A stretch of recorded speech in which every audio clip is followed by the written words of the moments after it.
हाथ लगा महाविनाश हथियार। पुतिन के सैनिकों का संहार करेगी सीक्रेट मिसाइल। ड्रोन्स के इस्तेमाल की खबरें पहले से आती रही हैं, लेकिन अब यूक्रेन ने अपने होममेड नेपच्यून क्रूज मिसाइल के नए वर्जन को मैदान में उतार दिया है, जो लंबी दूरी तक हमला करने में सक्षम है। यूक्रेन ने हाल ही में अपने नए long range cruise missile long Neptune का सफल परीक्षण किया है और इसे पहले ही युद्ध में रूस के खिलाफ इस्तेमाल किया जा चुका है। यूक्रेन के राष्ट्रपति वोलोदिमीर ज़ेलेंस्की ने इस बारे में जानकारी देते हुए कहा कि उनकी सेना को मिसाइल प्रोग्राम को लेकर महत्वपूर्ण उपलब्धि हासिल हुई है। ज़ेलेंस्की ने कहा कि एक नई यूक्रेनी मिसाइल जो सटीक निशाना लगाने में सक्षम है, अब हमारे पास है। लॉन्ग नेपच्यून मिसाइल यूक्रेन की R-360 नेपच्यून एंटीशिप मिसाइल का बड़ा अपग्रेडेड वर्जन है।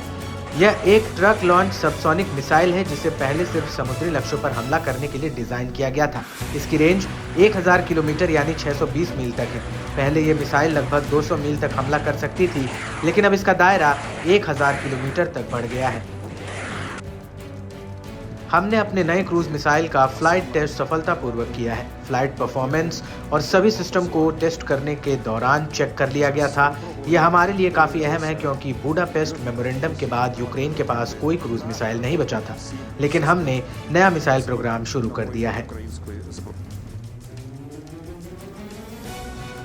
पिछले साल यूक्रेन के रक्षा मंत्री रुस्तम उमेरोव ने कहा था कि नेपच्यून मिसाइलों का उत्पादन बढ़ाया गया है और अब इसे लंबी दूरी के हमलों के लिए अपग्रेड किया गया है।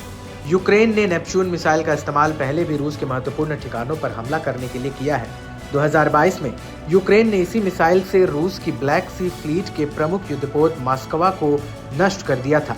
इसके अलावा इस मिसाइल का इस्तेमाल रूस की अत्याधुनिक एयर डिफेंस बैटरियों और तेल टर्मिनलों पर भी किया गया है। यूक्रेन के मिसाइल प्रोग्राम को देखकर ही पुतिन के हाइपरसोनिक मिसाइल का ट्रेलर दिखाया गया था और यूक्रेन को हद में रहने की धमकी दी थी।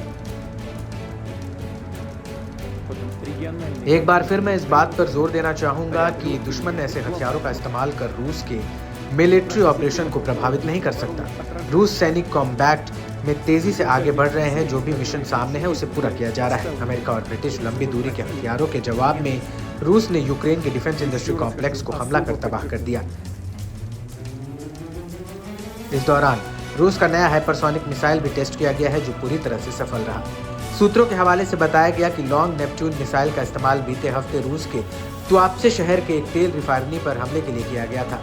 ये रिफाइनरी युद्ध क्षेत्र से 300 मील दूर स्थित थी। माना जा रहा है कि यह हमला रूस की ऊर्जा आपूर्ति को नुकसान पहुंचाने और उसकी अर्थव्यवस्था को कमजोर करने के लिए किया गया।